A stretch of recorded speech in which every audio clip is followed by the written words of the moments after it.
Why are fewer Indian startups racing from YC? Why doesn't YC allow incorporation in India? Everyone wants to attend a YC demo day. Everyone wants to move there and figure out how the market dynamics are. Everyone is trying to get a US visa. A company who's just, or a founder who's just starting off his company, even before achieving PMF, is not going to think about any of these scale problems. Because YC has returned to just in-person batches, right? A lot of Indian founders simply cannot get a US visa in time. The weightage of this we're talking about is probably less than 10-15%. I actually do not agree with that. Welcome to this week's edition of the Indian Startup Desktop. If you're watching us for the first time, please don't forget to subscribe to our channel below. Hello. Hello. Alright, as usual, let's start off with some funny memes from the week. Meetings, and meetings. Psyching myself up for the meeting, recovering from meeting. KJ meeting. Alua meeting. Moving on to peak Slack career. Dude, I love it when this happens. Rarely does, but Yeah. I think my Slack career just peaked. Yep, this is cool. This is more dopamine than a tweet going viral, actually. What was your Slack career peaking moment, guys? I feel it would be something internal only, launch of a new Obviously, it's going to be product. internal. Yeah, So I think launch. it was getting my own emoji on Slack. I think that was like my peak Slack moment. Moving on to another funny thing. A man cannot prompt the same model twice, for it is not the same model and he is not the same man. Wiser words have never been spoken.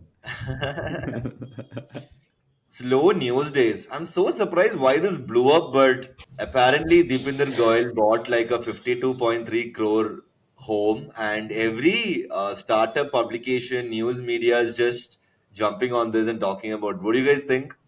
When there is no story of the week, you have to make someone buying a house as story of the week. Some government babu who has made so much black money would be reading this and thinking, huh, I have a 200 crore bungalow which I live in. What is this? Moving on to how we are different. My company's founder is different. He'd never leave me for a giant fang signing bonus. This is actually in Uh, reference to the Windsurf Windsurf. saga that's been happening. Pavan, do you want to take 30 seconds and give a quick TLDR? so much to unpack there, right? We read the news that OpenAI is gonna acquire Windsurf for a fucking $3 billion, and in last couple of weeks to a month, we see Meta and Mark Zuckerberg poaching talent left, right, center for $100 million, $200 million, $300 million. I don't even know like what $1 million in this era means for a talent or a one person being hired there. And then now we see that OpenAI suddenly has cash issues. They don't have so much money left to retain the talent, and they have to let go of the decision of buying Windsurf. I feel so good that Cursor founders rejected the deal where they were offered up to like $9 billion, where Mark Zuckerberg, OpenAI settled this deal for $3 billion and still let them go off. And now the founder of Windsurf, Mohan, is trying to move to Google, where Sundar Pichai is hiring a bunch of researchers and the founder as part of the Google DeepMind team, and the employees of Windsurf, which is a fucking crazy multi-billion-dollar company, are clueless to what their future is gonna be. What an Yeah. interesting time to see a symphony of events playing out, cash being thrown left, right, and center, dollars having as least value as possible in terms of AGI. Yeah. Amazing things going on in Silicon Valley, actually. Guys, if you love knowing more about Silicon Valley through us, please put down comments. We would love to do or have a session as part of our episode where we discuss more stuff about Silicon Valley, actually. Awesome. Let's move on to the story of the week. Why are fewer Indian startups racing from YC? So just to give context before, so this post blew up uh, by pointing out a graph which says that the number of Indian startups funded by Y Combinator has been reducing at a massive pace over the last couple of years. In 2021, we had a peak of 66 companies, and in 2024, it was 4, and Wow. 25 is 0. Saksham, why don't you go first? Why do you think this is happening?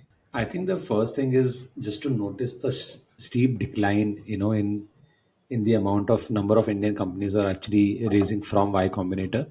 In fact, just to share some numbers, the total batch size in 2021 was about 500 applicants versus a 255 applicants overall. So it's not just Indian companies. The overall batch size of YC has either ways reduced by half, but within that also the percentage of Indian startups in each batch, right, it was about a 13-14% in 2021 2022, which dropped to a staggering 1% or a 1.5% in 2024. And I think that's really concerning, right?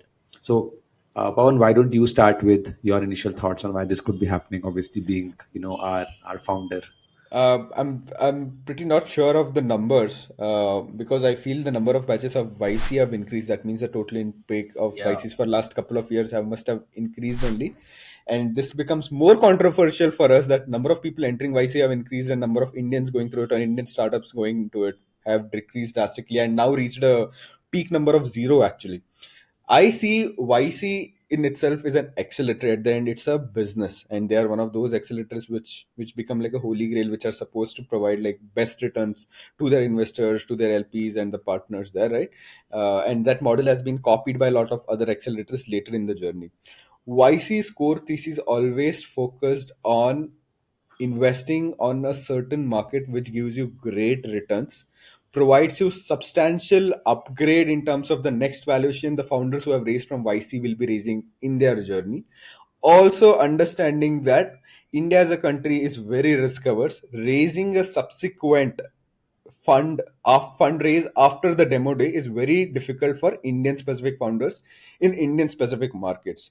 That's one of the major concerns is what I feel. Was this concern not there before? It was there, but in this era where founding companies or global companies in US itself is so valued, where founders are getting checks left, right, and center just for a vague idea in US, is one of the reasons that which is not happening in India. Founders in US go around shopping just with an idea, iterate it, just talking to VCs and investors, and come to a last conclusion, and later actually raise a bigger fundraise. And the initial people who back the founders are angels, are the small investors. They all make money in that chain, or sometimes lose money also. That vivid amount of risk capital or risk appetite doesn't exist in India altogether. That becomes very cruel to YCs as an accelerator there. But is it also not more operational challenges you think, and just regulatory complexities, which is why Indian founders are not doing this? YC companies are never regularly bounded to be incorporated in specific geography only. They are always let loose. If you're No, talking no, about, that's not true, Pavan. They are right, Pawan. That's Yeah. not So true. For oh example, yeah, in fact, one of the main reasons actually happened in 2022 with RBI's changes in ODI, right? So typically, whenever an Indian founder applies to YC or they want to set up a US entity, they used to go via Stripe Atlas. Now, after the recent ODI rules, it is obvious that companies cannot basically set up a US entity through a Stripe Atlas. There is some nuances around the company structure and all that. But Saksham, why don't you jump in while I find that article? yeah, yeah. So Pawan, just to add on to Pete's point, right, there is a mandatory foreign parent that YC actually requires. So it requires all startups to be incorporated either in the US, Canada, Singapore, or the Cayman Islands. These are the four typical places. And Just Indian noticed it. startups must set up like a parent company in one of these jurisdictions, or like a Delaware for US incorporation. And obviously, because of this, when a lot of these companies have to essentially go public and they have to come back to India, the whole reverse flipping and the tax burden becomes a huge, huge pain, right? And we saw this with some of very, very large Indian giants like a Grow, like a Razorpay, like a Misho, who faced anywhere between a $160 million to a $3 million sort of tax liability for making this switch from a US then to India. I And don't think that is a big problem because look, out of how many companies do a Meesho or a Razorpay and all emerge, right? So those are probably the extremely, extremely rare cases. So I don't think people are concerned about the moment they become a huge unicorn and they want to, go for IPO in India. They essentially have to pay a lot of money. That's not in anybody's mind, right? Any But founder. there are also no tax waivers today, by the way. Right? The Indian government has very clearly said that there is no tax exemptions even for these reverse flips. I don't know, like, Like, don't you think then some reverse founders who flips are comes out building much, for much long? later, right? A company who's just, or a founder who's just starting off his company, even before achieving PMF, is not going to think about any of these scale problems. Pavan, why Yeah, don't you yeah. chip in now?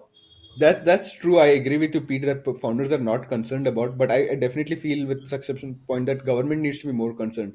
Why doesn't YC allow incorporation in India? Because incorporating in India is so much pain. And and this goes back to our last previous conversations also.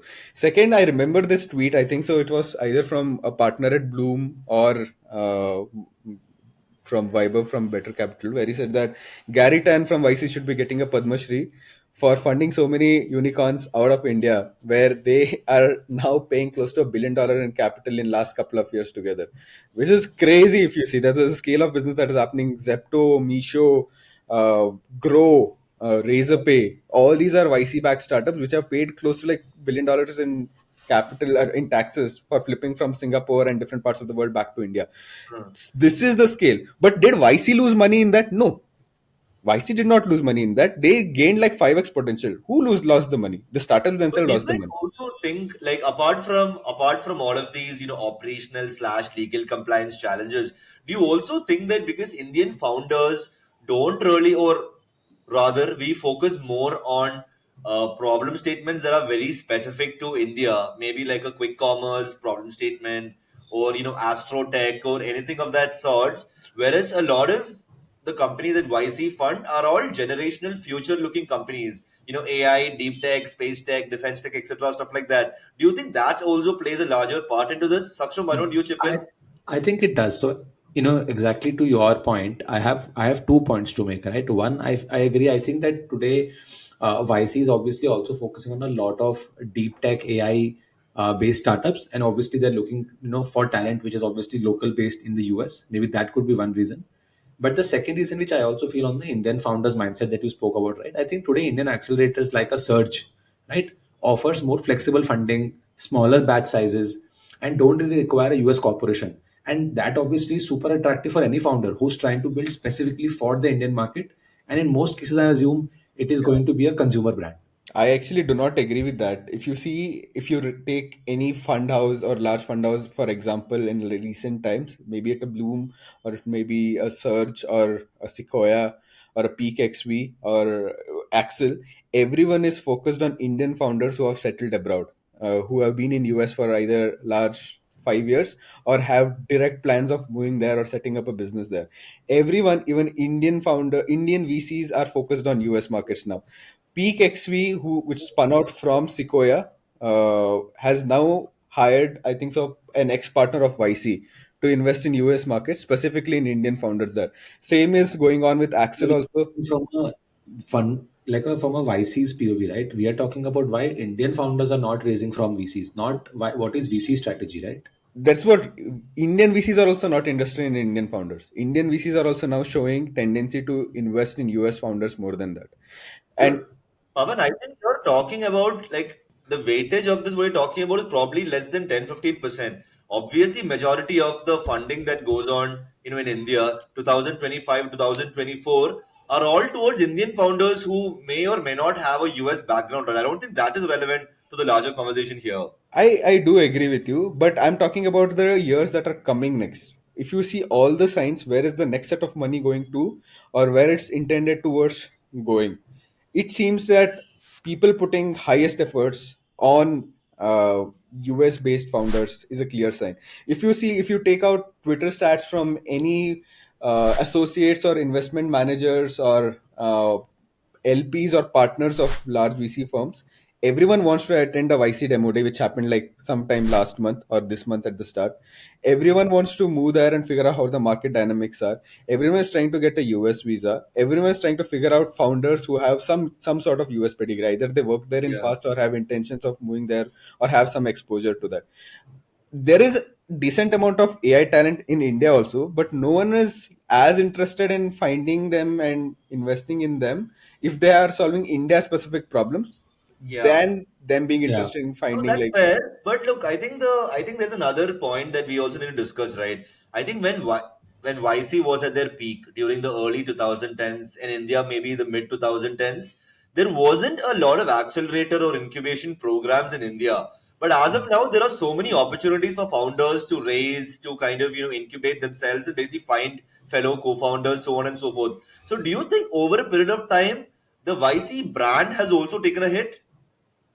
I do think so, right? I think YC also stands specifically, and again, I could be wrong. It stands for the whole experience that they provide in person, right? And while I don't know, it could be a small point, but definitely cannot be ignored. Is that today, because YC has returned to just in-person batches, right? A lot of Indian founders simply cannot get a US visa in time, forcing them to either participate remotely or entirely miss out. And this is a practical and not just a strategic reason for the drop in Indian participation, is how I feel.